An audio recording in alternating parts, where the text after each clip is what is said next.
ជំរាបសួរពុកម៉ែបងប្អូនដែលកំពុងតាមដាននៅក្នុងเพจរបស់ខ្ញុំបាទតាហេងកូនភ្លុកថ្ងៃនេះខ្ញុំសូមបង្ហាញអំពីរថយន្តតាកូម៉ាដែលជាបាទទន់នឹងកាត់ចូលស្តុកថ្មីរថយន្តមួយគ្រឿងនេះជាប្រភេទតាកូម៉ាឆ្នាំ07ប្រភេទត្រង់វែងបាទជាប្រភេទឡានខាងលះទឹកឆ្នាំឬឌីនមួយជើងបាទបងប្អូនដែលមានតម្រូវការចង់បានរថយន្តតាកូម៉ា07ត្រង់វែងអាចមកមើលមួយគ្រឿងនេះបានហើយមួយគ្រឿងនេះទៀតគឺជាប្រភេទតាកូម៉ាឆ្នាំ010បាទផលិតឆ្នាំ010ឬសេរីពោះបាទការតុបតែងឲ្យរួចរាល់ជាគេអង្គុយឆ្នោតបាទស្អាតលេខវែងបាទ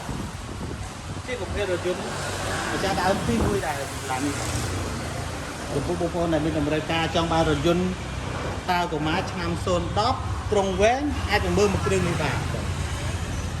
តម្លៃសមរម្យបាទបញ្ញា Android ហើយបាទ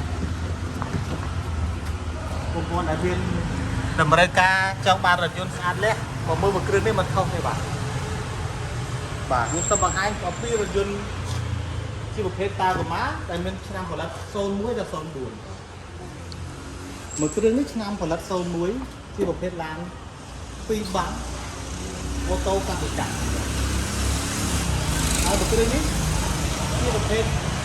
ថយន្តតាកូម៉ាឆ្នាំ03បាទផលិតឆ្នាំ03អូតូកាត់ចាក់កាលេខគួរកាលេខអាអ៊ុយបាទអាអ៊ុយកាលេខវែងបាទហើយមួយគ្រឿងនេះទៀតគឺឆ្នាំផលិត01ពណ៌ទឹកប្រាក់ឡានខាងនេះកាលេខអានេះហើយតម្លៃល្អបាទបើសិនមកបងប្អូនចាប់អារម្មណ៍មកមើលផ្ទាល់ហើយអាចទៅជែកជាមួយនឹងខ្ញុំបានផ្ទាល់ទៅបាទហើយស្រីម៉ៅនេះគឺឆ្នាំផលិត03បាទ03ទឹកឆ្នាំគឺនៅស្រីប្រហែលជា95%បាទពោះរថយន្តមួយគ្រឿងគឺការឡើងខ្ញុំបាទគឺតុបតែងអាស្អាតហើយបាទមើល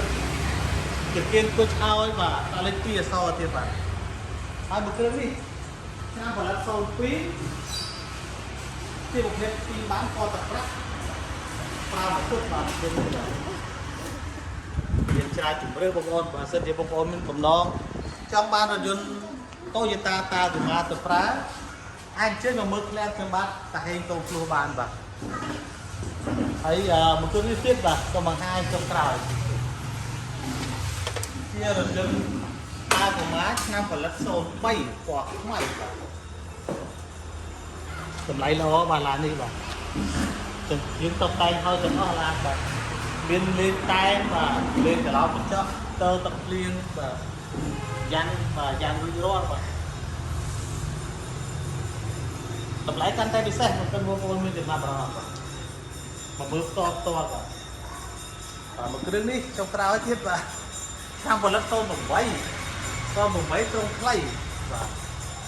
08បាទតម្លៃសមរម្យទេបាទតម្លៃឲ្យតែមកមើលយើងអាចចូលចាប់បាទចំពោះបងប្អូនដែលមានតម្រូវការទិញលុយសុទ្ធឬក៏បងប្អូនអាចមកមើលនៅក្លែបខ្ញុំបានបាទចង់ទិញលុយសុទ្ធវាយដោឬ